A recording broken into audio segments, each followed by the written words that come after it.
Very good evening, everybody. This is the very first class for the semester 2 macroeconomics. Before starting with the content, एक बार थोड़ा सा syllabus discuss कर लेते हैं। Total मिला के 4 यूनिट्स अवेलेबल है, ठीक है। फर्स्ट यूनिट में आपको national income accounting, balance of payment, ये सब देखना है। बट बिल्कुल मत सोचना कि सेमेस्टर 2 के अंदर 12th क्लास वाला आपको पढ़ने को मिलेगा, ऐसा नहीं है। जमीन आसमान का फर्क होने वाला है। बच्चा कहता है मनी सर, ये तो हमने स्कूल में पढ़ा था, functions of money, barter system, ये सब इतना आसान होता तो तीन तीन किताबों में से पढ़ा रहे हैं, एक टॉपिक 3 बुकों में से पढ़ा रहे हैं। एबल बर्नान के में से, फ्रियॉन में से, ब्लांचेट में। जमीन आसमान का फर्क है, डेरिवेशन से डेरिवेशन है। और ये यूनिट नंबर 3 और यूनिट नंबर 4 चैलेंज करके कहता हूँ, बैंड बज जाएगी जब पेपर देखोगे तो। और इसके अंदर एक टॉपिक लगा हुआ है, ISN analysis. Amazing topic, 15 marks, straight forward numerical, and one of the difficult area of macro economics, one of the difficult area. ठीक है, तो वो क्या है, वो धीरे धीरे आप पढ़ेंगे तो आपको समझ में आता चला जाएगा। ठीक है, तो स्टार्ट करेंगे हम कीन्स थ्योरी से। ठीक है, write down headings please, note down करते रहिएगा साथ साथ में। बाकी PDF तो मैं शेयर करूंगा ही, फिर भी अगर आप पहले कुछ नोट डाउन करना चाहें तो कर सकते हैं। राइट, सो ना बहुत थोड़ा सा स्पीड में जाएंगे, बिकॉज कुछ फंडामेंटल 10-15 मिनट कुछ फंडामेंटल डिस्कस करना, उसके आगे फिर मैं एकदम से आगे स्पीड में नहीं जाऊंगा। अच्छा, ध्यान से समझने की कोशिश करना प्लीज, बहुत इंपॉर्टेंट एरिया है। मैंने बोला जी मेरे पास, कहता है ये क्या है, मैंने कहा ये इंडिया की डोमेस्टिक टेरिटरी है, this is the domestic territory of the country. मैं लिखता रहता हूँ, आप भी साथ लिखना चाहो तो लिख सकते हो, बाकी आपके पास PDF शेयर हो जाएगी। डोमेस्टिक से कौन सा यूनिट स्टार्ट कर रहे हो, अभी मैं इंट्रोडक्शन दे रहा हूँ, आप सुन लीजिए ध्यान से। Domestic territory of country, country India भी बोल सकता हूँ मैं, लेकिन कंट्री बोलूंगा ज्यादा अच्छा लगेगा, because it's not only for the India. और वैसे भी आपकी जो बुक्स आप पढ़ेंगे, एबल बर्नान के पढ़ेंगे या फ्रेयॉन पढ़ेंगे, टॉर्नबुश पढ़ेंगे, उसमें इंडियन इकोनॉमी को लेकर कुछ नहीं लिखा हुआ। Maximum books are the US based, है ना। तो instead of writing every time India India India, better to use the word country. हमने बोला this is the domestic territory of a country, क्या ठीक है। बेटा हम यहाँ पे जितने भी गुड्स एंड सर्विसेज प्रोड्यूस करते हैं, एवरीथिंग, डेफिनेशन आपने पढ़ी हुई है, GDP की डेफिनेशन दिया है, the market value of all final goods and services produce with in the domestic territory of the country with in accounting period. एक पर्टिकुलर अकाउंटिंग पीरियड के अंदर डोमेस्टिक टेरिटरी में जितने भी फाइनल गुड्स एंड सर्विसेज आप लोगों ने produce करे हैं, उन सबकी मार्केट वैल्यू को कलेक्टिवली हम क्या बोलते हैं, GDP का नाम देते हैं। राइट, तो हमने यहाँ पे क्या लिखा, the market value, the market value of all final goods and services, इन सब की जो मार्केट वैल्यू से GDP का नाम देते, कहते सही है। आपको समझाने के लिए मैं इंडिया बार बार बोलूंगा, बट एग्जाम में आपको इंडिया नहीं लिखना, आपको कंट्री लिखना है। ठीक है, मान लो हिंदुस्तान की डोमेस्टिक टेरिटरी है, यहाँ पे आपने सारा सामान बनाया, जो यहाँ बनाया, जो कंज्यूम हुआ, मैं उसकी बात नहीं कर रहा, जो आपने यहाँ पे सामान मैन्युफैक्चर किया, जो यहाँ पे आपने प्रोड्यूस किया, उन सब की फाइनल गुड्स वैल्यू को हम GDP का नाम देते हैं। अगर मैं आपसे सवाल यहाँ पे करता हूँ कि बेटा हमारी इकोनॉमी के कितने सेक्टर्स होते हैं, हमारी इकोनॉमी के कितने सेक्टर्स होते हैं, ठीक है, तो मैक्सिमम जवाब मुझे यहाँ से गलत मिलने वाला था। विदाउट वेस्टिंग ऑफ टाइम खुद ही बताता चला जाऊंगा कि हमारी इकोनॉमी कितने सेक्टर्स हैं। फिर जब आप इकोनॉमी को बाइफिकेट करते हैं कि कितने सेक्टर्स हैं, तो 2 क्राइटेरिया लगता है कि हम इकोनॉमी को सप्लाई साइड से बांट रहे हैं या हम इकोनॉमी को डिमांड साइड से बांट रहे हैं। हम यहाँ पे 2 कैटेगरी बना रहे हैं, from supply side and from demand side, from supply side and from demand side. मुझे एक बात बताइए, ये जितने भी गुड्स एंड सर्विसेज आपने यहाँ बनाए हैं, किसने बनाया है, कहते हैं फर्म्स ने बनाया। कितनी फर्म्स है, लाखों करोड़ों फर्म्स है, काउंटलेस फर्म्स है। बट इन सारी फर्म्स को हमने 3 कैटेगरी में डिवाइड किया। ये जितनी भी लाखों हजारों करोड़ों फर्म्स है, इनको हमने क्या किया बच्चे, 3 कैटेगरी में डिवाइड किया। कहते कौन सी 3 कैटेगरी है, मैंने कहा primary sector firms, primary sector firms, secondary sector firms and the टर्जरी sector firms. मैं ये नहीं कह रहा कि ये 3 फर्म्स है, ये 3 कैटेगरी है। इन लोगों ने मिलकर, यहाँ पे बहुत सारी फर्म्स है, यहाँ पे बहुत सारी फर्म्स है, इन सारी फर्म्स ने मिलकर इन सारे गुड्स एंड सर्विसेज को क्या किया, प्रोड्यूस किया। Now they are manufacture, they are produce. इनको खरीदने वाला कौन है, खरीदेगा कौन इनको? इनको खरीदने के लिए 4 सेक्टर्स है। इनको खरीदने के लिए 4 सेक्टर्स है। कौन कौन से? एक है बेटा house hold sector, house hold sector. एक बेटा जितनी इकोनॉमिक्स आपने 12th क्लास में पढ़ी है ये सारा, आज के आधे लेक्चर से पहले, आज के आधे लेक्चर से पहले सारा 12th खत्म हो जाएगा। मतलब आज का लेक्चर कंप्लीट करने के लिए भी 12th की इकोनॉमिक्स कम पड़ जाएगी। तो इसका कितना लेवल है वो आप देख लेना। और किसी के मन में हो कि मैक्रो इकोनॉमिक्स आसान है, तो पिछले साल का पेपर, उससे पिछले पेपर निकाल के देख लेना, पता लग जाएगा कि लेवल क्या है। ठीक है, जितना मुश्किल मैथ स्टैट्स है, इक्विवेलेंट लेवल सेमेस्टर 2 मैक्रो का है। सेम 3 माइक्रो मैक्रो एमएमई के भी ऊपर निकल जाती है। ठीक है, मैं अभी 2 की सिर्फ बात कर रहा हूँ। Business sector, then government sector,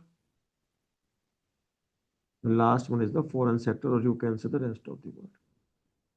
मेरी बात सुनना आप ध्यान से, अभी जो मैं बताने वाला हूँ 12th में सुना भी नहीं होगा। आपने फॉर्मूला याद किया है, लेकिन फॉर्मूला आया कहाँ से वो आपको आज भी नहीं पता होगा। ध्यान से देखिएगा। मैंने कहा मेरी इकोनॉमी में जितने भी final goods and services produce करे, इन सब ने मिलकर बनाया। कहता है हाँ जी सर, इन सब ने मिलकर बनाए। इनको खरीदने वाला कौन है? 4 सेक्टर है, household sector, business sector, government sector, foreign sector. You guys generally belongs to household sector. आप लोग जो इसको कंज्यूम करोगे, इनमें से कुछ आप कंज्यूम करोगे। आपका पर्पस क्या है? आपका पर्पस है कंजम्पशन करना। आपका पर्पस है बेटा कंजम्पशन करना, राइट। बिजनेस सेक्टर जो इनमें से गुड्स एंड सर्विसेज प्रोड्यूस करे थे, इनको परचेज करेगा। किसने करेगा? उनका पर्पस है इन्वेस्टमेंट्स करना। कंजम्पशन एक्सपेंडिचर एक टर्म होती है, कंजम्पशन एक्सपेंडिचर। ये लोग जो इस पर खर्चा करेंगे क्या कहलाएगा? Consumption expenditure. Don't use the word consumption demand, don't use the word consumption demand. House hold sector जो इन गुड्स एंड सर्विसेज पे एक्सपेंडिचर करेगा, वो क्या कहलाएगा? Consumption expenditure. बिजनेस सेक्टर जो इन पर एक्सपेंडिचर करेगा, क्या कहलाएगा? Investment expenditure. गवर्नमेंट जो इनके ऊपर पैसा खर्च करेगी इन गुड्स एंड सर्विसेज, क्या कहलाएगा? Government expenditure. Got it guys? मैं यहाँ पर एक बार सबको अनम्यूट कर रहा हूँ, ठीक है, and you have permission to speak. मेरे साथ साथ मेरी बात का जवाब दीजिएगा। हाउस होल्ड सेक्टर जो खर्चा करेगा क्या कहलाएगा? कंजम्पशन कंजम्पशन है, एक्सपेंडिचर। बिजनेस सेक्टर जो खर्चा करेगा क्या कहलाएगा? Investment investment expenditure. Expenditure. Government जो खर्चा करेगी क्या कहलाएगा? Government expenditure. फॉरेन सेक्टर जो खर्चा करेगी, यहाँ पे आप लोग बोलते थे नेट एक्सपोर्ट, यहाँ पे रुक जाना पड़े ध्यान से। यहाँ पे आप टर्म यूज करते थे नेट एक्सपोर्ट। कॉमन सेंस लगा के बताना, ये कौन सा गुड्स एंड सर्विसेज है जो इंडियन डोमेस्टिक टेरिटरी में हमने प्रोड्यूस करे?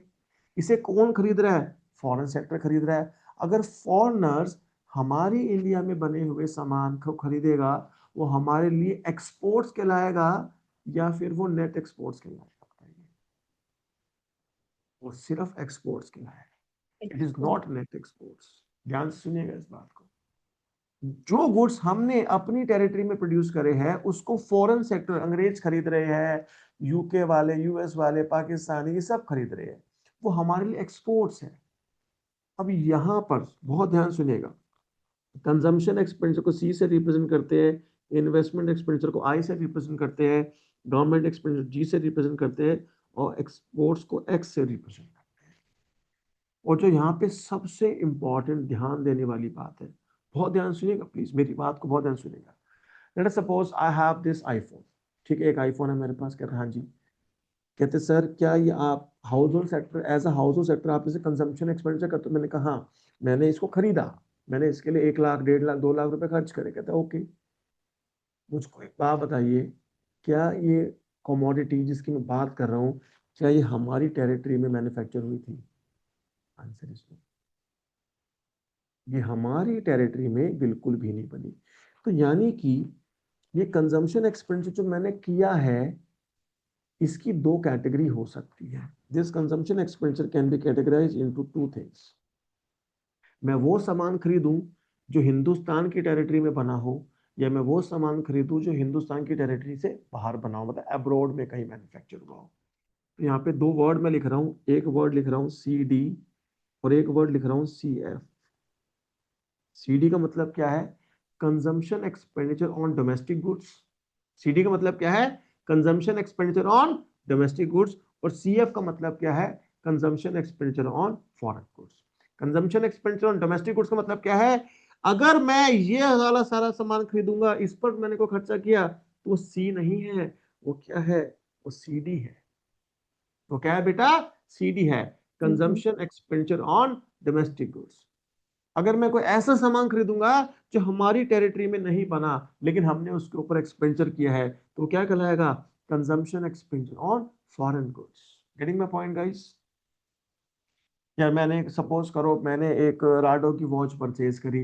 राडो की वॉच इंडिया में तो नहीं बन रही, कि दूसरी कंट्री में बन रही है, मैंने उसके ऊपर खर्चा किया, तो वो क्या कहलाएगा? सीएफ कहलाएगा।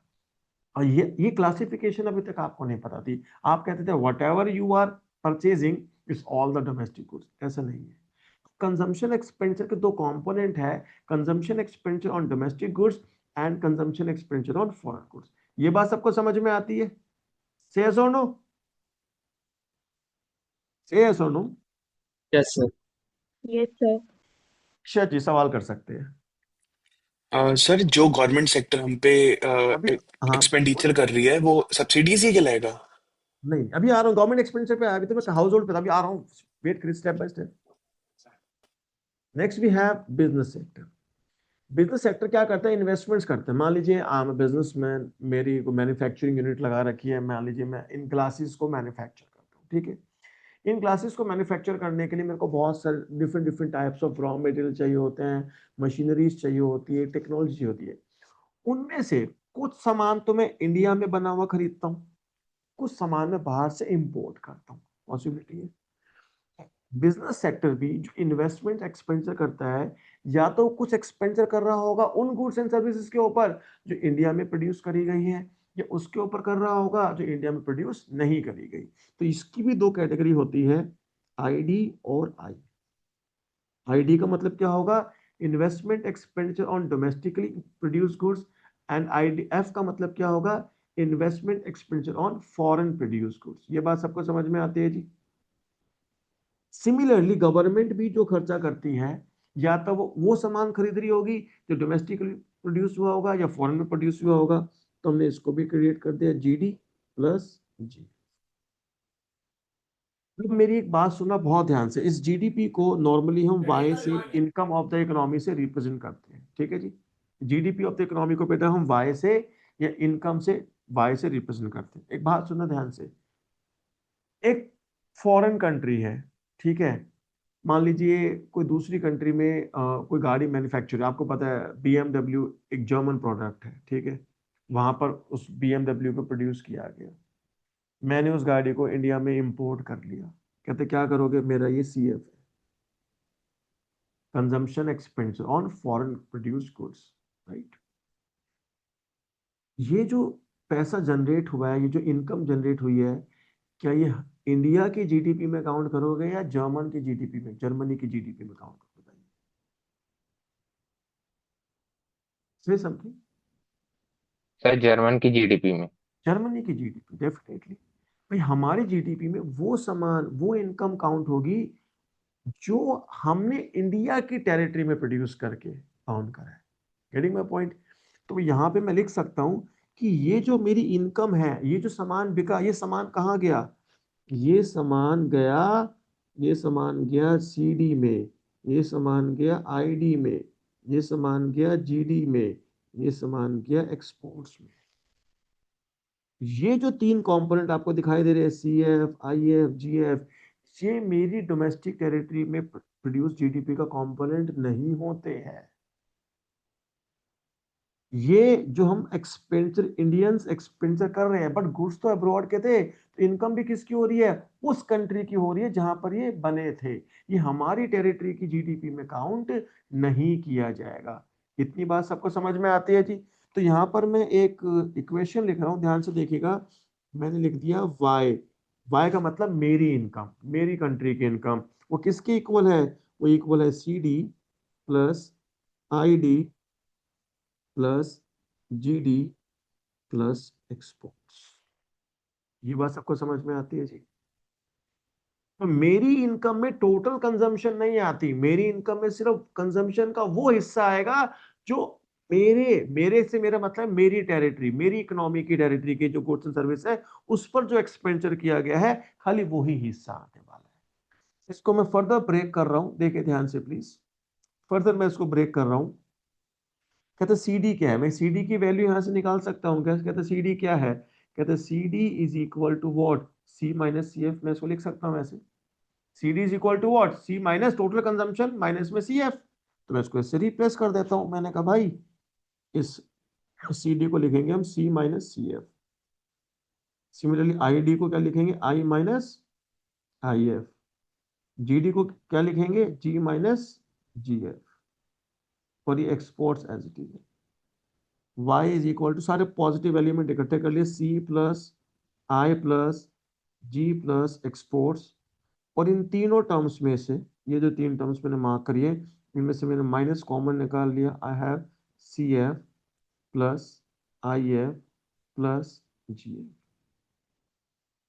इसको कैसे रीड कर रहा हूं, हाउस होल्ड सेक्टर ने जो खर्चा किया फॉरेन गुड्स के ऊपर, बिजनेस सेक्टर ने जो खर्चा किया फॉरेन गुड्स के ऊपर, गवर्नमेंट सेक्टर ने जो खर्चा किया फॉरेन गुड्स के ऊपर, तो हमारी इकोनॉमी के तीनों सेक्टर्स ने मिलके जो फॉरेन गुड्स एंड सर्विसेज के ऊपर पैसा खर्च किया है, हमारे लिए वो क्या कहलाएगा बताइए।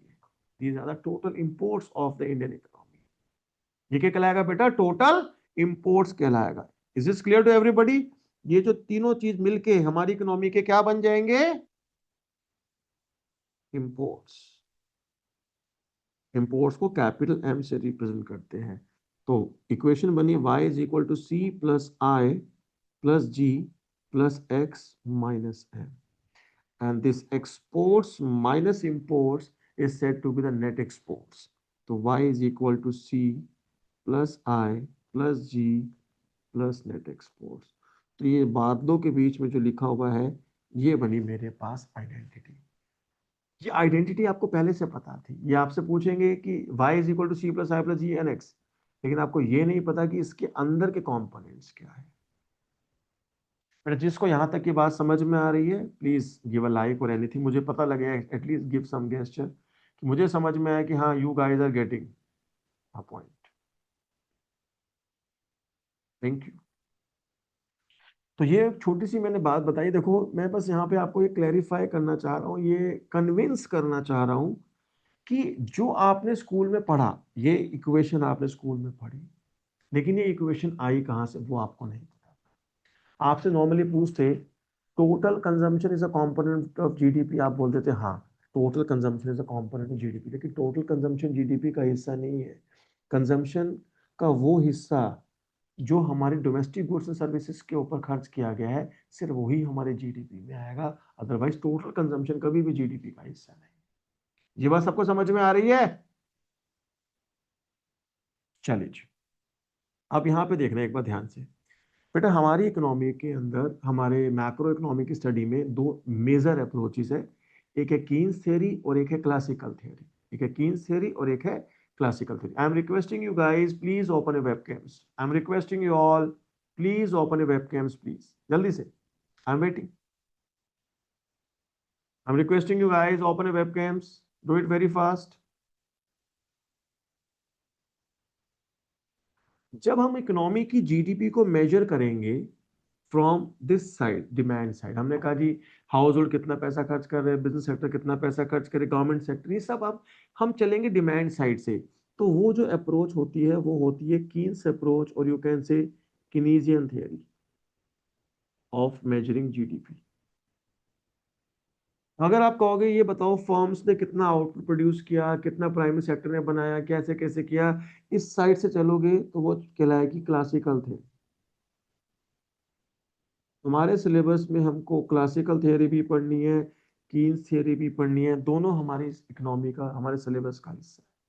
तो first we are starting with the Keynes theory. बस एक बात का ध्यान रखिएगा दोस्त, जो टर्म्स मैं बोलूंगा आपको वही टर्म्स बोलनी है। आप अपनी मर्जी से टर्म्स चेंज नहीं कर सकते कि सर हमने तो स्कूल में ऐसा कहा था, संदीप गर्ग की किताब में ऐसा लिखा हुआ है। हमें वो मैटर नहीं करता। हमारे रीडिंग लिस्ट में क्या लिखा हुआ है, एक्चुअल में क्या होता है, वो मैटर करता है। Got it guys. तो first we are starting with Keynes theory. फिर बता रहा हूं, कीन्स थ्योरी डिमांड साइड से चलती है, क्लासिकल थ्योरी सप्लाई साइड चलती है।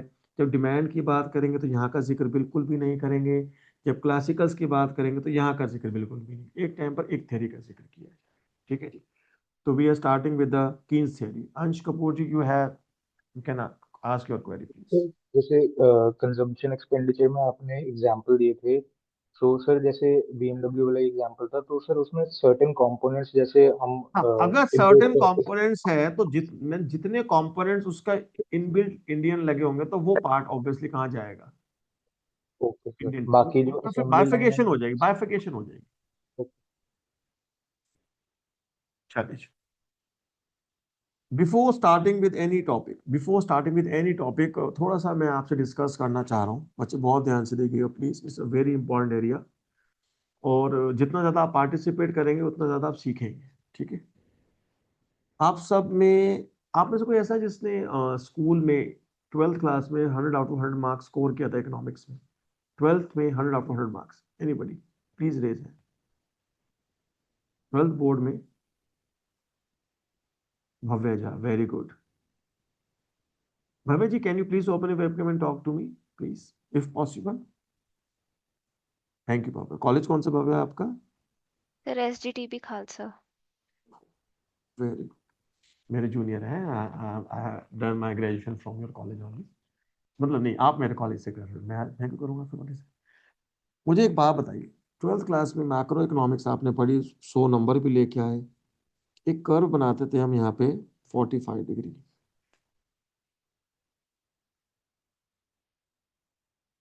राइट? क्या नाम था इस कर्व का? Sir aggregate supply curve. बस मैं यही सुनना चाह रहा था, एग्रीगेट सप्लाई कर्व। ईशांत जी, अभी आपका हैंड रेज्ड हुआ था बेटा, आप भी यही बोलना चाह रहे थे ईशांत? नहीं सर, ये लाइन ऑफ रेफरेंस होती है।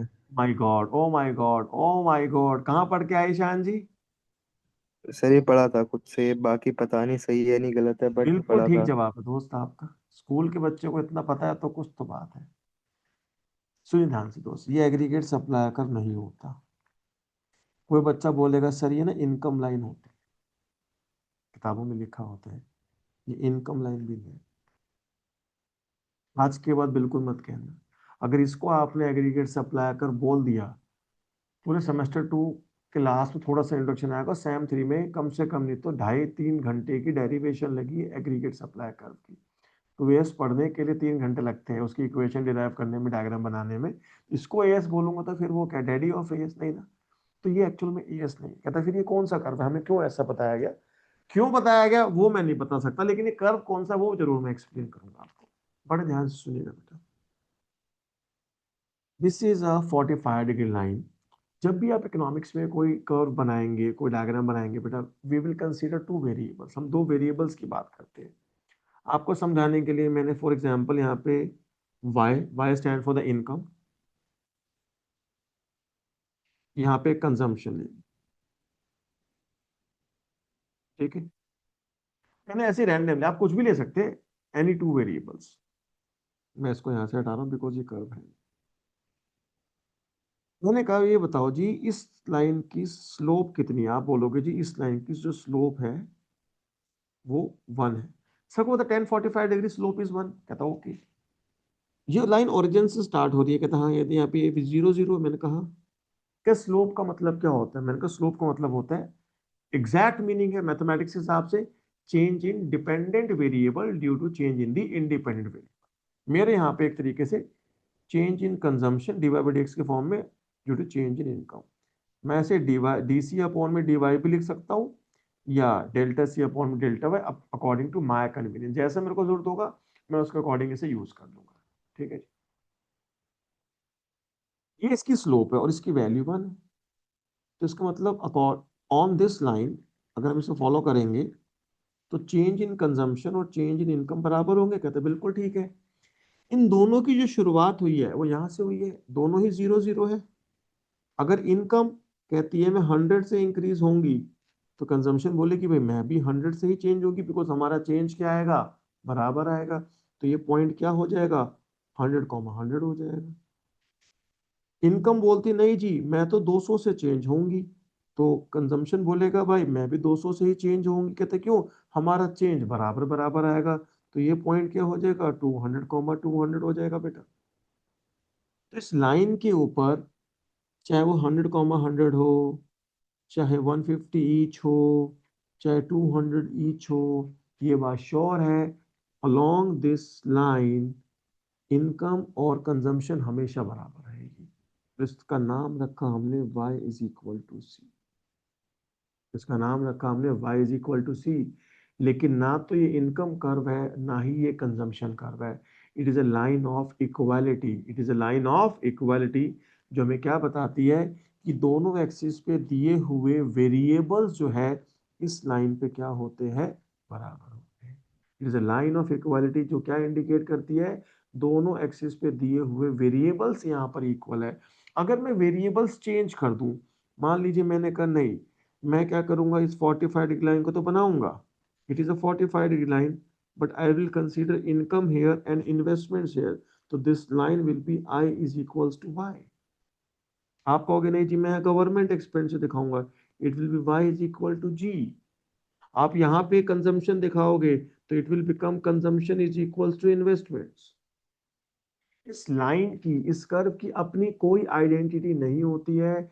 इसका सिर्फ इतना काम है दोनों एक्सिस पर दिए हुए वेरिएबल्स को इक्वेट करना, बस। इससे ज्यादा इसकी कोई औकात नहीं है। ये कोई कर्व नहीं होता है, it is merely a line of equality. इतनी बात सबको समझ में आती है प्लीज, यस और नो? Yes sir. चलिए, बहुत सारे बच्चों का थंब इंप्रेशन आ रहे हैं, that's good. Now we are starting with the Keynes theory. अब सुनना है बहुत ध्यान से, बहुत इंपॉर्टेंट एरिया है।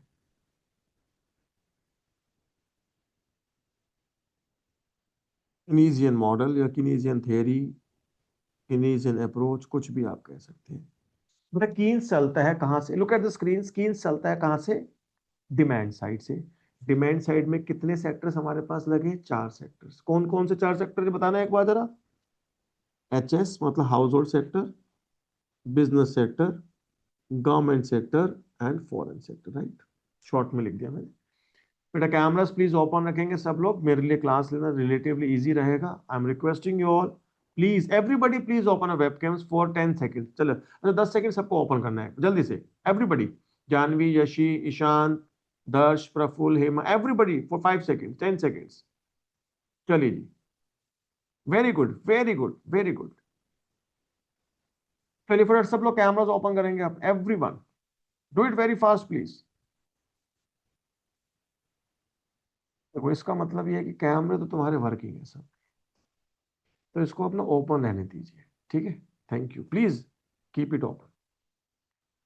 हमने बोला जी हमारे डिमांड साइड से 4 सेक्टर्स है, household sector, business sector, government sector और फॉरेन सेक्टर, ठीक है। हम यहाँ पे डिफरेंट डिफरेंट मॉडल्स पढ़ते हैं। हम कहते हैं एक 2 सेक्टर मॉडल है, 2 सेक्टर मॉडल है, एक 3 सेक्टर मॉडल है, एक 4 सेक्टर मॉडल है। 4 सेक्टर मॉडल या फिर हम इसको ओपन इकोनॉमी मॉडल भी कहते हैं। आपने स्कूल लेवल में मैक्सिमम अगर कुछ सीखा होगा, थोड़ा बहुत रटा लगाया होगा तो 2 सेक्टर के बारे में, उसके अलावा कुछ नहीं किया होगा। 2 सेक्टर मॉडल में है, हम कहते हैं हमारे पास 2 ही सेक्टर है। कहते हैं कौन कौन से, एक हाउस होल्ड है जी और एक बिजनेस सेक्टर है। कहते गवर्नमेंट सेक्टर नहीं है, मैंने कहा नहीं है। फॉरेन सेक्टर नहीं है, नहीं है। मैं क्यों नहीं है, कहते हैं हमने अजम्पशन ले ली, अजम्पशन ले ली। कहते क्या, no government in the economy, no government in the economy. And foreign sector क्यों नहीं है, हमने कहा जी क्लोज्ड इकोनॉमी है, हमारी इकोनॉमी क्लोज्ड है, ना हम इंपोर्ट करते हैं ना एक्सपोर्ट करते हैं, हमें दुनियादारी से कोई मतलब नहीं है, ठीक है। 3 सेक्टर मॉडल में अलग कहानी चलेगी, उसमें कौन से होंगे, हाउस होल्ड सेक्टर होंगे, बिजनेस सेक्टर होगा और गवर्नमेंट सेक्टर होगा। अजम्पशन एक होगी, कहते हैं कौन सी, क्लोज्ड इकोनॉमी की। और 4 सेक्टर मॉडल के अंदर हम चारों लेके चलेंगे, house hold, business, government, foreign sector. और यहाँ पे नो अजम्पशन, कोई भी अजम्पशन नहीं है। तो उसमें आपको बस एक बात बताना चाहता हूँ, बड़े ध्यान से सुनना मेरी बात को। आप सबने सेमेस्टर 1 माइक्रो पेपर दिया? कहते यस। उसमें नैश इक्विलिब्रियम नाम का एक टॉपिक आया था गेम थियरी में से, क्या आपकी रीडिंग लिस्ट में गिवन था? नहीं था। There is a big probability कि हमारे एग्जाम्स में कुछ ऐसी चीज पूछी जाती है जो रीडिंग लिस्ट में नहीं होती। ऐसा नहीं कि पहली बार आपके साथ हुआ है, हर साल होता है। कभी पेपर 5 नंबर का बाहर से आता है, कभी 10 का आता है। मैंने अपनी टीचिंग करियर में ऐसे पेपर देखे हैं, जब 75 मार्क्स का होता था, 75 मार्क्स में से 45 मार्क्स का आउट ऑफ रीडिंग्स मैंने देखे हैं। करीब 2014-15 का पेपर था, सेमेस्टर 4 माइक्रो का। 75 में से 45 नंबर का आउट ऑफ द सिलेबस। तो कहते हैं क्या करना चाहिए ऐसे टाइम पे? तो थोड़ा सा जब आप चीज़ों को पढ़ो तो थोड़ा सा डीप में जाके पढ़ना चाहिए। ऐसा नहीं हो सकता कि मैक्रो इकोनॉमिक्स में वो आपसे फिजिक्स पूछेगा, हिस्ट्री ऐसे नहीं हो सकता। वो क्या करता है, रिलेटेड चीज़ें पूछ लेता है कभी कभी। तो रिलेटेड चीज़ें मैं हमेशा ट्राई करूंगा कि अपनी एक्सप्लेनेशन का हिस्सा बना के चलूँ उसका, ताकि कुछ बियॉन्ड भी अगर एग्जाम में आता है तो आप उसको एटलीस्ट अटेम्प्ट कर पाए अच्छे से। तो now first of all we are starting with the two sector economy model. Two sector model में से 2 ही सेक्टर लेके चल रहे हैं हमने, कौन कौन से?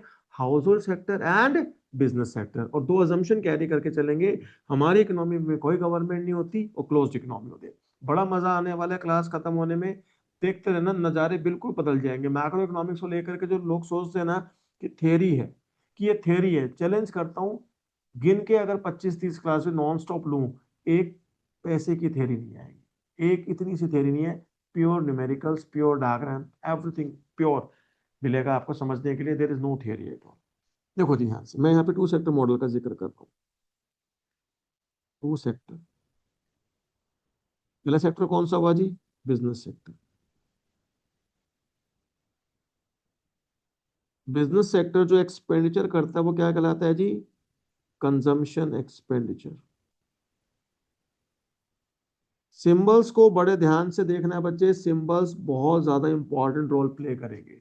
Consumption expenditure represented by capital C. कोई बोले सर छोटा सी लिख ले, नहीं, जो सिंबल मैं लगाऊंगा वही देखो, कैपिटल सी एक अलग सिंबल है, सी प्राइम, पूछ वाले सी को बोलते हैं सी प्राइम, छोटा सी बिना पूछ के सी, सी के ऊपर डॉट, सी के ऊपर कैप, इन सब के अलग अलग मतलब है, अलग अलग चीजें हैं। तो हमारी दुनिया में भांति सर भांति के, कंजम्पशन में हाउस होल्ड आएगा। Sorry sorry sorry my mistake, house hold sector. तो हमारी दुनिया में डिफरेंट डिफरेंट तरीके के सी है, हमें कौन सा सी देखना है, ठीक है, वो मैटर करता है जी। तो कंजम्पशन एक्सपेंडिचर को हम कैपिटल सी से रिप्रेजेंट करेंगे। आप मुझे नॉर्मल सी एक बात बताइए, आप लोग एज अ हाउस होल्ड जो खर्चा करोगे is a function of what? कोई एक इंपॉर्टेंट एलिमेंट अगर हम बात करें, consumption is a function of what? किस चीज पे खर्च इनकम। कर? Income. Disposable income. Generally everybody says कि consumption is a function of income, लेकिन एक जवाब बीच में भी सही आया था, डिस्पोजेबल इनकम। अब ये डिस्पोजेबल इनकम क्या होता है, ध्यान से सुनिएगा बेटा। ये डिस्पोजेबल इनकम क्या भला होती है, देखना बच्चे ध्यान से। YD stand for disposable income. जो इनकम आपने अर्न करी, आपसे मेरा मतलब है हमारी economy, it's not a individual. यहाँ पे हम किसी इंडिविजुअल की बात नहीं कर रहे हैं, ठीक है। जब मैं बोलूंगा हमने, तो हमने का मतलब पूरी इकोनॉमी। जो इकोनॉमी ने इनकम अर्न करी माइनस जो गवर्नमेंट को आपने टैक्सेस पे कर दी, वो लेस कर देंगे। टैक्सेस कितने कैटेगरी के होंगे वो डिटेल में हमको पढ़ना पड़ेगा। प्लस गवर्नमेंट ने अगर आपको कोई ट्रांसफर्स दिए, Aman ji please mute yourself, Aman ji, Aman ji please mute yourself, otherwise फिर मेरे को पूरी मीटिंग को म्यूट करना पड़ेगा। आप प्लीज अपने आप को म्यूट रखेंगे जब तक आपसे कुछ बोला ना जाए कहने में, please, it's humble request to everybody.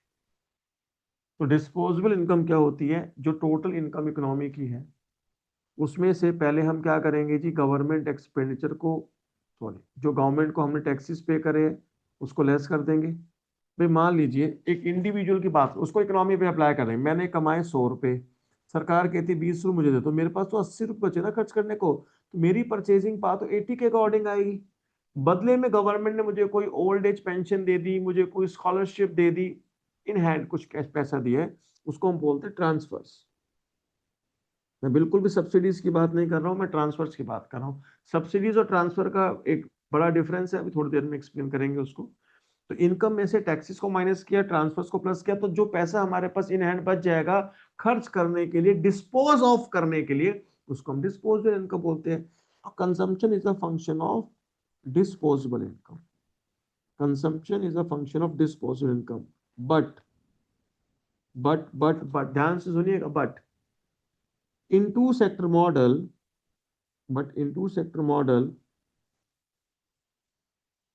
we assume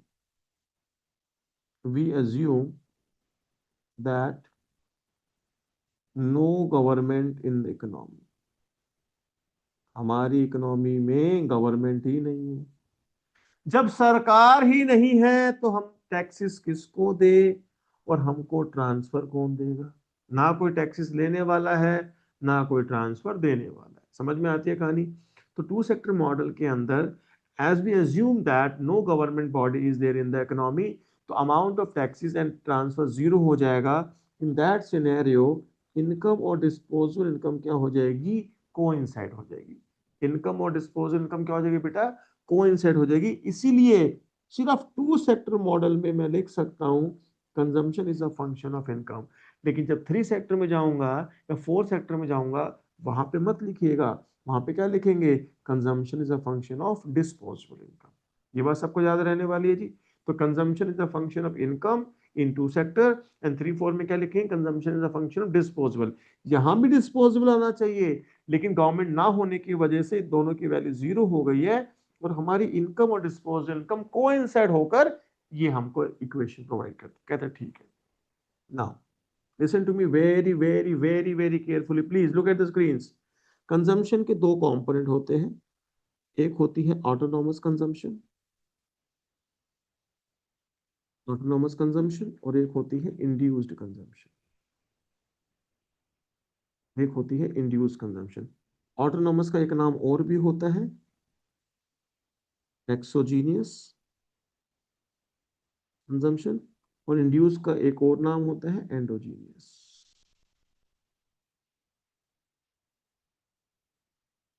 देखो, जहां तक मैं अपने टीचिंग एक्सपीरियंस को कंसीडर करता हूं, अगर मैं किसी से भी यहाँ पे पूछूं बेटा ऑटोनॉमस कंजम्पशन क्या होती है, तो एक ही जवाब आएगा, सर ऑटोनॉमस कंजम्पशन वो होती है जो कांस्टेंट होती है और ये जीरो लेवल ऑफ इनकम पे भी एग्जिस्ट करती है। दो बातें आपको आती है। ऑटोनॉमस कंजम्पशन वो होती है जो कांस्टेंट होती है, चेंज नहीं होती, और अगर हमारी इनकम जीरो है तब भी हम उसे कंज्यूम करेंगे। इसको हम बोलते हैं ऑटोनॉमस कंजम्पशन। ये बात पूरी ठीक नहीं है, क्योंकि स्कूल में आपको इतना ही सिखाया जाता है कि यहाँ पे बता देंगे। अब मीनिंग्स मैं आपको ना एग्जाम्पल से समझाऊंगा, ध्यान से समझिए प्लीज क्या होता है। इसका सिंबल देखो पहले तो। ऑटोनॉमस कंजम्पशन का जो सिंबल है represented by capital C bar. Change नहीं कर सकते। आप सोचो ए लिख दूं, बी लिख दूं, ए बार नहीं। जो सिंबल डॉन बुश या आपको डॉन बुश होता लगा है, जो वो बताएगा वही सिंबल आपको लगाना, मार्क्स कर देंगे जी अगर सिंबल आप चेंज करेंगे। तो C bar is the symbol for the autonomous consumption and induced consumption is represented by C prime Y। एक एक करके एक्सप्लेन करता हूँ कहानी क्या है। सबसे पहले बात हुई ऑटोनॉमस कंजम्पशन। एग्जाम्पल की हेल्प से बताता हूँ, बहुत ध्यान से देखिएगा। हम अपनी कंजम्पशन के ना दो एलिमेंट बना रहे हैं, एक ऑटोनॉमस और एक इंड्यूस। मैं कह रहा हूँ कंजम्पशन का वो हिस्सा जो हमारी इनकम पर डिपेंड नहीं करता। कंजम्पशन का वो हिस्सा जो हमारी इनकम पर डिपेंड नहीं करता। देखो, जैसे मैंने बोला ऑटोनॉमस कंजम्पशन वो हिस्सा है which is not the function of income, but it is not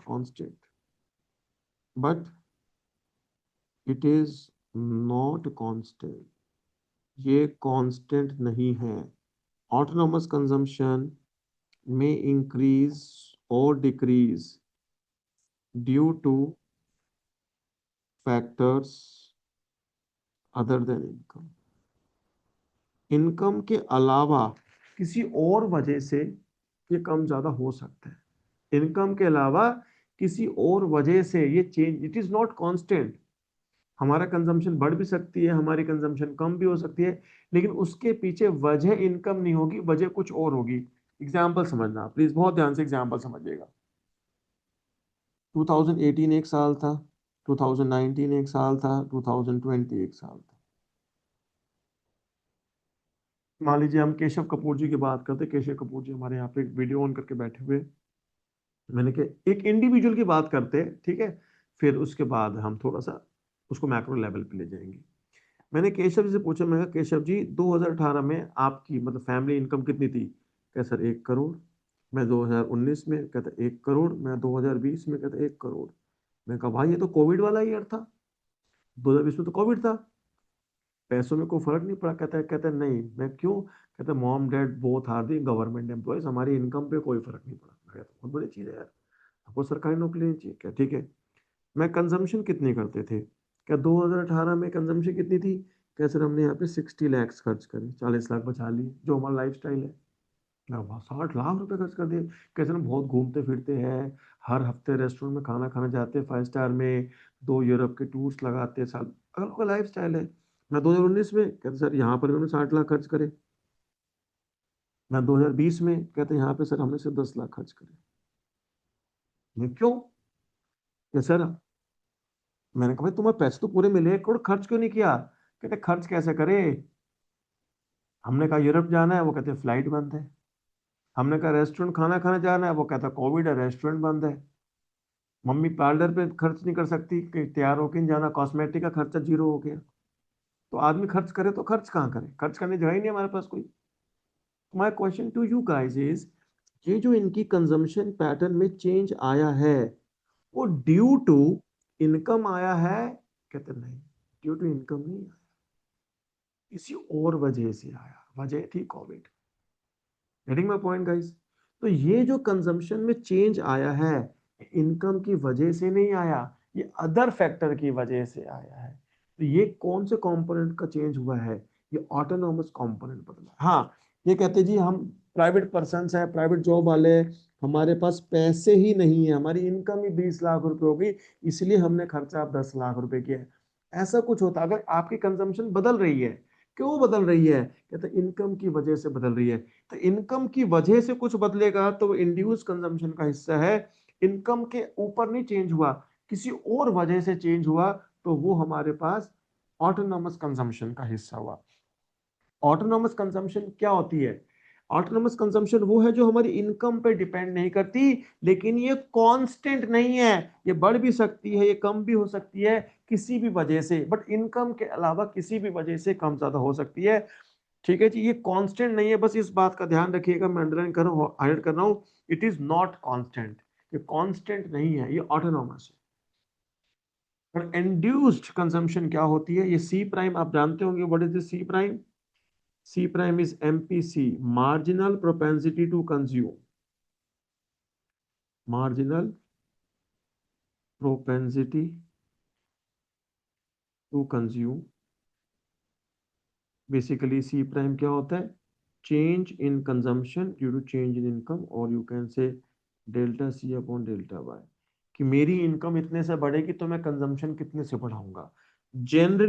generally MPC की वैल्यू 0-1 के बीच में लाया करती है। You know this thing, school concept है। जनरली 0-1 के बीच में लाया करती है, एक्सट्रीम केसेस में 0-1 भी हो सकती है। तो अपनी इनकम के ऊपर, तो यहाँ पे अगर आप पूछोगे कि इंड्यूस कंजम्पशन क्या होता है, सी prime Y is the function of income. When the induced consumption is a function of income, in fact, there is direct relation between induced consumption and income. जैसे जैसे आपकी इनकम बढ़ेगी वैसे वैसे आपकी कंजम्पशन भी चेंज होगी। कौन सी कंजम्पशन? Induced consumption. तो इनकम की वजह से कुछ होगा तो वो इंड्यूस्ड है, इनकम के अलावा किसी और वजह से कुछ होगा तो वो ऑटोनॉमस है। तो यहाँ पर अगर मैं इसकी इक्वेशन फॉर्म आपको करना चाहूँ, एक इक्वेशन फॉर्म में आपको लेके आना चाहूँ, तो ये total consumption function is what? Autonomous consumption plus में इंड्यूस्ड कंजम्पशन। अब मेरा एक सवाल आ रहा है, बड़े ध्यान से सुनिएगा, बड़ा इंपॉर्टेंट एरिया है, because curve sketching is a most important area in the macro economics. आप डायग्राम बना देते हो, याद करके बना देते हो, लेकिन आपको उसका मीनिंग नहीं पता वो क्या होता है। ठीक है, तो बहुत ध्यान से समझना, बहुत डीप चीज बताने वाला हूँ एक। अच्छा, अगर ये नोट डाउन नहीं भी किया तो टेंशन मत लो, ये पीडीएफ मैं शेयर कर दूंगा ग्रुप के ऊपर, ठीक है, वहां से आप इसको कर सकते हैं। भाई कैमरास प्लीज थोड़े से लोग ओपन कर लीजिए यार, इससे हम्बल रिक्वेस्ट, ओपन है वेबकैम्स यार, चलिए फटाफट से। जिसके स्कूल में 12th में 99 मार्क्स आए थे इकोनॉमिक्स में, 99 वाले, अच्छा 100 वाले तो नहीं, 99 वाले एक बार हैंड रेज करिए प्लीज। जिसके स्कूल में 12th बोर्ड में 99 थे। ईशांत जी, एनीवन एल्स? ईशांत जी के अलावा कोई और? अच्छा 98। दिया कैमरा ओपन प्लीज, ईशांत दिया कैमरा ओपन से तभी तो बात करूंगा। 98 वाले वसीम जी, ओपन वेबकैम एवरीबॉडी, जिनके हैंड रेज तभी बात कर पाऊंगा। जूही, जिसका कैमरा ओपन होगा उसी से बात करेंगे जी। ईशान जी से बात करते हैं, चलो ईशान जी। ईशान जी कितने 99 मार्क्स थे भाई आपके? से बेटा, unmute yourself and please reply to मी।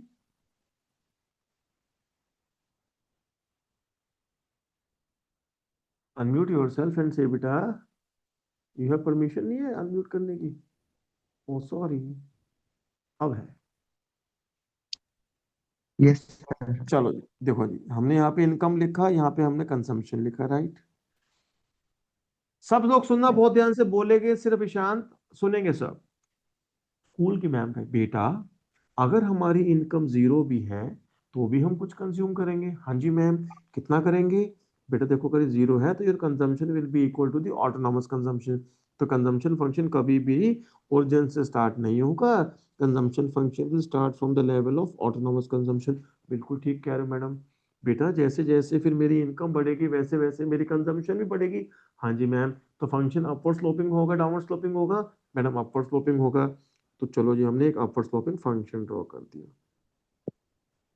ईशान जी बिल्कुल ठीक है, कोई दिक्कत इसमें? नहीं। अक्षत अरोड़ा जी बिल्कुल ठीक है जी। Yes sir. करमवीर चोपड़ा जी, हेमांग जी, जिनके कैमरास ओपन हो सिर्फ उनसे बात कर पाऊंगा। बिल्कुल ठीक है यहाँ तक जी? चलो अब सुनना, दिस इज रॉन्ग। रॉन्ग क्यों है वो मैं प्रूव करता हूँ। ये आपको समझाना चाहता हूँ कि आपने अगर डायग्राम बनाया, वो गलती से सही बन गया आपसे, वो एक्चुअल में आप गलत पढ़ के आए। गलत तो आपको मीनिंग नहीं पता था। ध्यान सुनिएगा please, listen to me very very carefully. ये जो कंजम्पशन फंक्शन आपने यहाँ लिखा हुआ है, अगर इसकी मैं स्लोप निकालना चाहूं, स्लोप निकालना चाहूं, स्लोप ऑफ कंजम्पशन फंक्शन, क्या निकलेगी बताओ? DC change in consumption upon में चेंज इन इनकम। भाई देखो ना, यहाँ पे सी है, यहाँ पे वाई है, स्लोप डिवाइड बाई डीएक्स, तो change in consumption to change in, ये स्लोप निकलेगी नहीं निकलेगी बताइए? तो इस फंक्शन में अगर मैं यहाँ पे डी सी अपॉन में डी वाई निकालूंगा तो सी प्राइम आएगा ये। It is nothing but what? Slope of consumption MPC. Slope of consumption function. MPC is nothing but the slope of consumption function, ये हमको समझ में आ गया। चलो जी, मैंने यहाँ पे एक 45 डिग्री लाइन ड्रॉ करी है।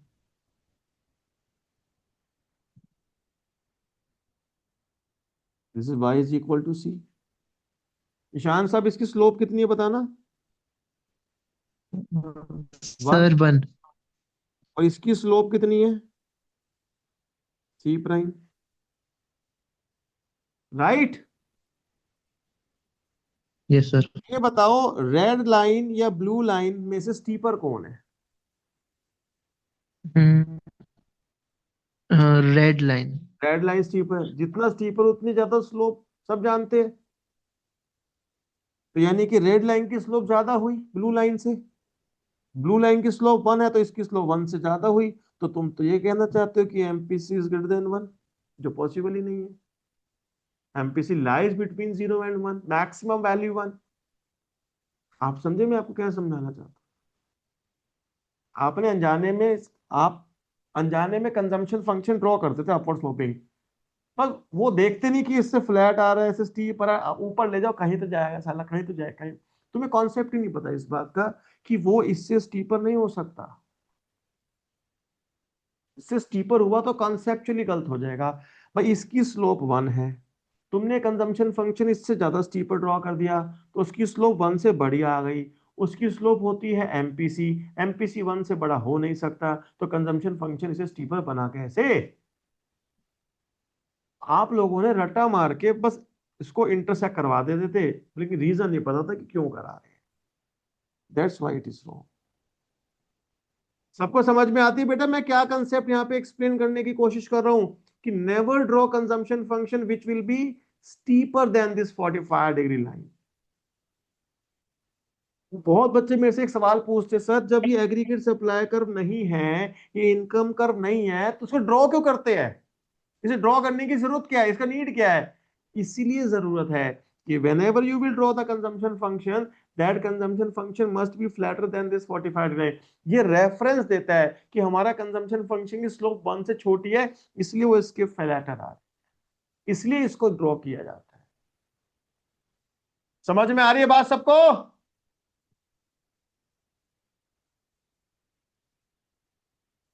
yes or no? Yes sir. चलो जी, अब देखना ध्यान से। तो हम यहाँ पे कंजम्पशन फंक्शन 3 कैटेगरी का ड्रॉ करेंगे। देखो ध्यान से फटाफट देखते हैं, फिर आगे चलेंगे। 3 कैटेगरी का कंजम्पशन फंक्शन मेरे पास लगे हैं।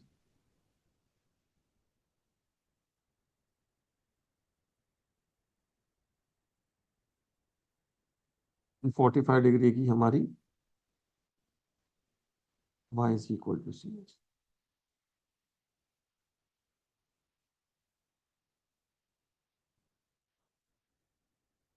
कंजम्पशन इनकम, ये कंजम्पशन ये इनकम, कंजम्पशन इनकम।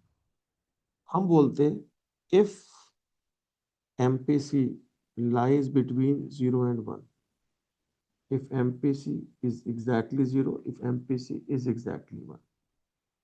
भाई यहाँ पे देखो हमारे पास जो कंजम्पशन फंक्शन बनेगा वो C बार ऑटोनोमस कंजम्पशन से बनेगा and will be flatter than this. यहाँ पर कंजम्पशन की स्लोप 0 है। पूरा हिंदुस्तान जानता है कि जिस फंक्शन की स्लोप 0 होती है वो एक्स एक्सिस के क्या होता है, पैरेलल होता है। तो कंजम्पशन फंक्शन यहाँ पे कैसा आएगा, पैरेलल आएगा। और यहाँ पे स्लोप उसकी 1 है, इसकी भी स्लोप 1 है, तो दोनों कैसे आएंगे, आपस में पैरेलल आएंगे जी। बट इन नो केस, किसी भी केस के अंदर कंजम्पशन फंक्शन इस 45 लाइन से स्टीपर नहीं बन सकता। and this is a preferred case, star लगा रहा हूं। in the absence of any information you should consider this। ये वाले केसेस कब लेंगे, जब न्यूमेरिकल स्पेसिफिकली कोई वैल्यूज अगर हमको MPC की देगा, then we will consider these cases, otherwise generally we will consider the MPC 0 to 1 के बीच में लाए वाला केस। याद रहेगी इतनी बात, हमें जनरली ये केस कंसिडर करना है। तो this is all about your business, sorry all about your household sector in 2 sector economic model. Next we have the 2 sector model में हमारे पास कौन लगा है, हमारे पास बिजनेस सेक्टर लगा है। बिजनेस से देखिए जी, बिजनेस सेक्टर में आप जो खर्चा करते हैं that is investments expenditure, investments expenditure represented by capital I. इस बात को ना इस दिमाग में बिठा लेना लाइफ टाइम के लिए। हम इन्वेस्टमेंट्स कितना करते हैं ये बहुत सारी चीजों पे डिपेंड करता है, कोई एक फैक्टर नहीं होता। रिटर्न्स ऑन इन्वेस्टमेंट पे डिपेंड करता है, भाई मैं पैसा लगाऊंगा बदले मुझे रिटर्न्स कितने आएंगे। इंटरेस्ट रेट क्या है उस पर डिपेंड करता है, गवर्नमेंट की पॉलिसीज क्या है उस पर डिपेंड करता है। तो देयर आर मेनी थिंग्स जिसके ऊपर इस बात की डिपेंडेंसी है। बट कीन्स कहते हैं investments are autonomous, it is assumption of Keynes. Actual में ऐसा होता नहीं है, बट ये अजम्पशन है, अजम्पशन ऑफ कीन्स। वो कहता है इन्वेस्टमेंट्स आर ऑटोनोमस। मैं फिर कह रहा हूं कांस्टेंट नहीं है, autonomous. What is the meaning of autonomous? Investment is not the function of income, that is investment is not the function of income, but I bar is not constant. ये constant नहीं है, ये autonomous है, ये बढ़ भी सकता है। इन्वेस्टमेंट्स में इंक्रीज और decrease due two factors other than income. Income के अलावा ये किसी भी वजह से, इनकम के अलावा किसी भी वजह से बढ़ भी सकता है, कम भी हो सकता है। बस इनकम की वजह से चेंज नहीं आएगा, कांस्टेंट नहीं है लेकिन ऑटोनोमस है। यहाँ तक की बात सबको समझ में आती है। फंक्शन अगर मैं इसका ड्रॉ करूं, it look like this is investment, this is income. कहता भाड़ में जाए, इनकम इनकम पे डिपेंडेंट ही नहीं है, तो function will be parallel to the income axis. This is investment function.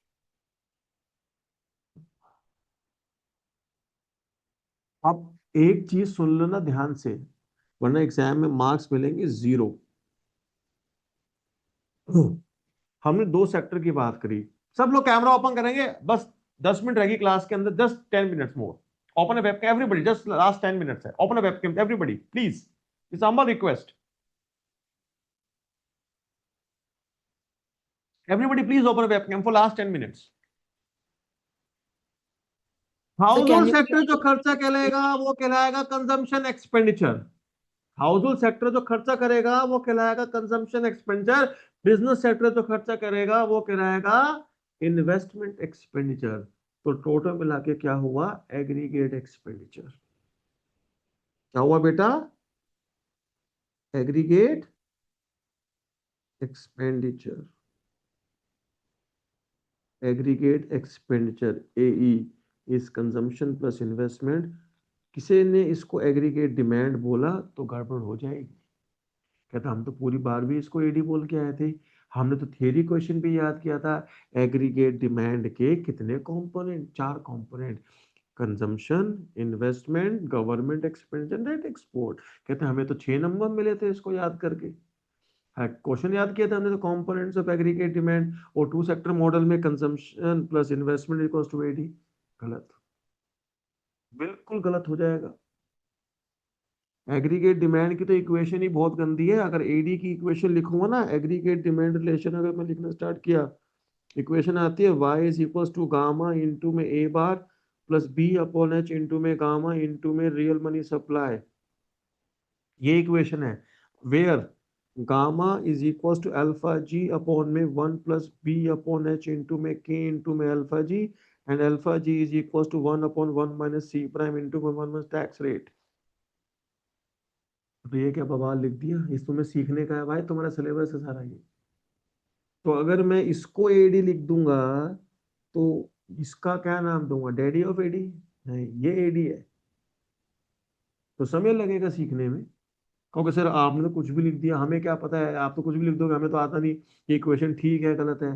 किताब है तुम्हारे पास डॉन बुश, उसकी इक्वेशन जाके चेक कर लेना, मेरे टिप्स पे है, ठीक है। एनीवेज, तो मैं आपको बस ये बताना चाह रहा हूँ बेटा, एग्रीगेट एक्सपेंडिचर होता है C plus I, consumption expenditure plus investment expenditure is equal to aggregate expenditure.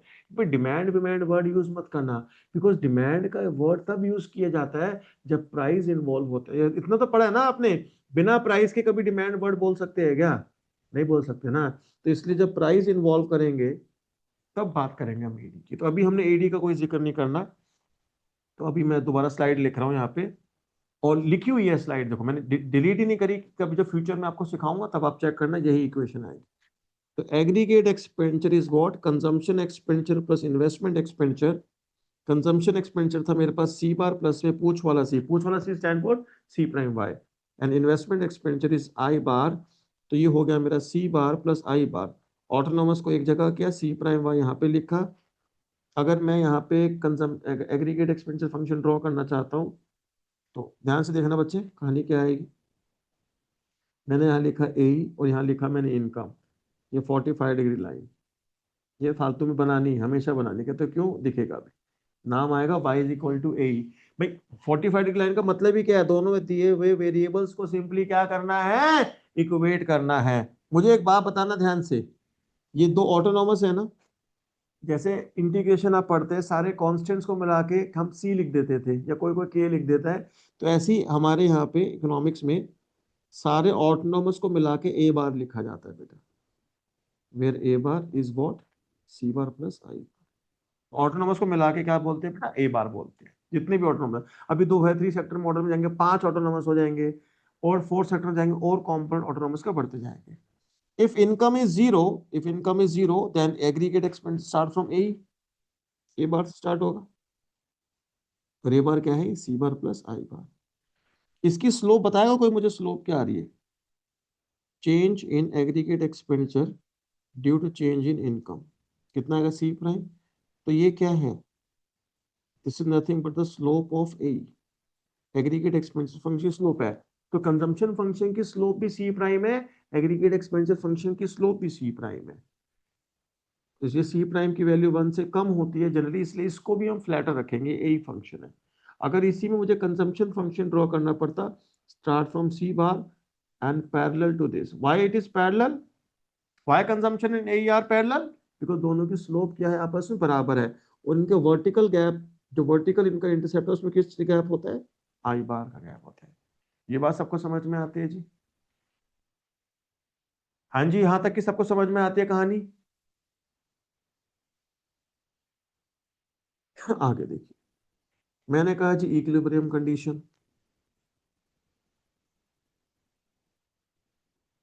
Equilibrium condition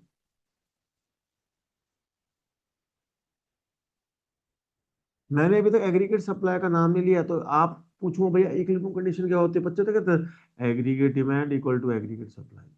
ना तो मैंने एग्रीगेट सप्लाई का अभी तक नाम लिया है, ना ही एग्रीगेट डिमांड का नाम लिया है। इक्विलिब्रियम कंडीशन क्या होती है, aggregate output is equals to aggregate expenditure, aggregate output is equals to aggregate expenditure, ये होती है इक्विलिब्रियम कंडीशन।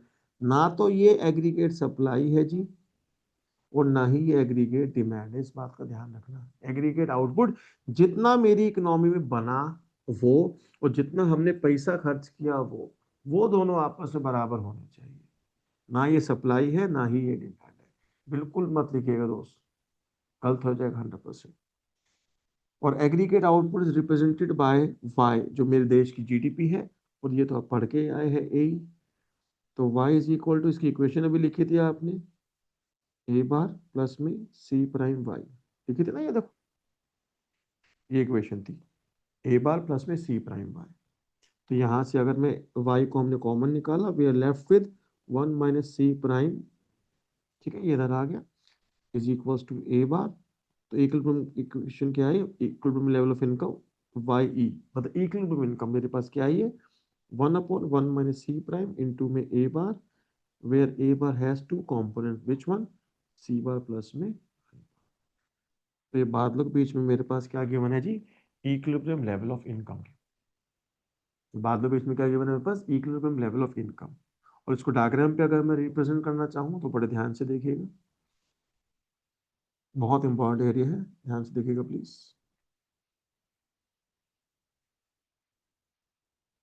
मैंने कहा ये एग्रीगेट एक्सपेंडिचर है, ये वाई है। अच्छा, जिसके 95 से लेके 100 के बीच में मार्क्स आए हुए हैं, या 100 भी आए, एक बार हैंड रेज कर लो, सवाल आ रहा है आप लोगों को।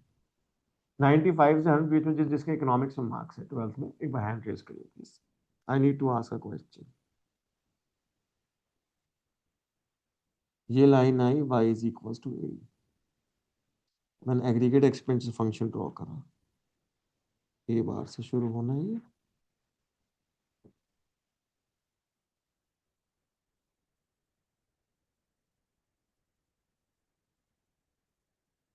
काफी सारे बच्चे भाई, कैमरा जिनका ओपन है बात सिर्फ उन्हीं से कर पाऊंगा, केशव कपूर जी, जसराज, एनीबडी एल्स जो कैमरा ओपन करके बात कर सके please.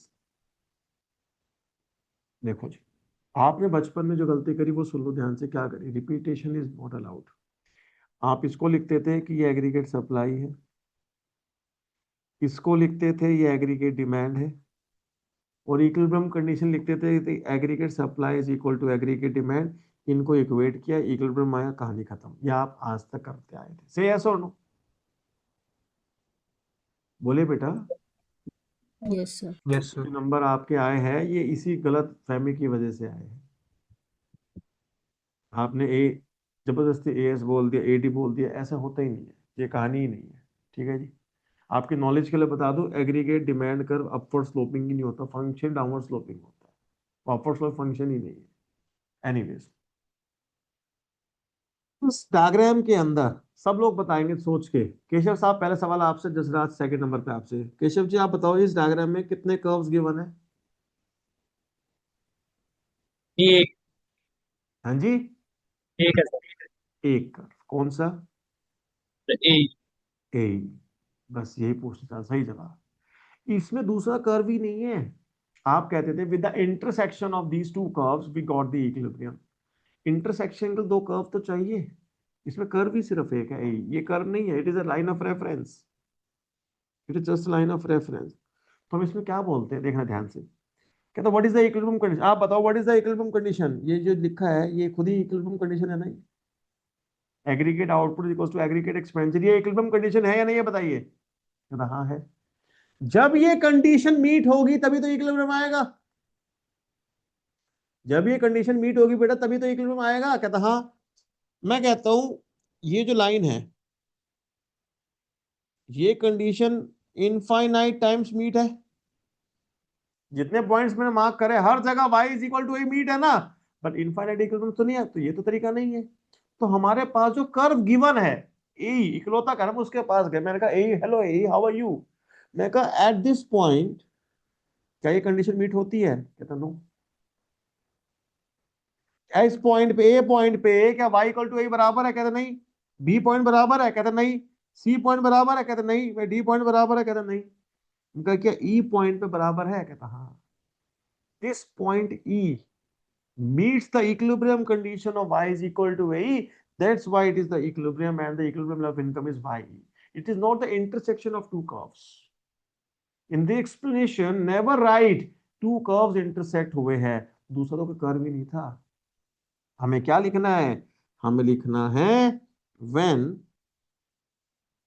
aggregate expenditure fulfills the equilibrium condition of y is equal to a। जब हमारे एग्रीगेट एक्सपेंडिचर फंक्शन ने equilibrium condition of y is equal to a को फुलफिल किया, economy attains equilibrium at point E and equilibrium level of income is YE। और ये जो हमारे पास equilibrium level of income आया है ये YE आया है। और ये YE पता है किसके बराबर है? ये वो है जो अभी आप कैलकुलेट करके आए थे, ये वाला 1/1 माइनस C प्राइम इंटू में A bar, where A bar is what, C bar plus में। समझ में आती है दोस्त कहानी यहां तक सबको? बेटा अभी आप लोगों से बात करूं, रिकॉर्डिंग बंद करूंगा फिर उसके बाद बात करता हूं। बेटा ये मेरा नंबर है 9899312641। PMG मेरा नाम है, ठीक है।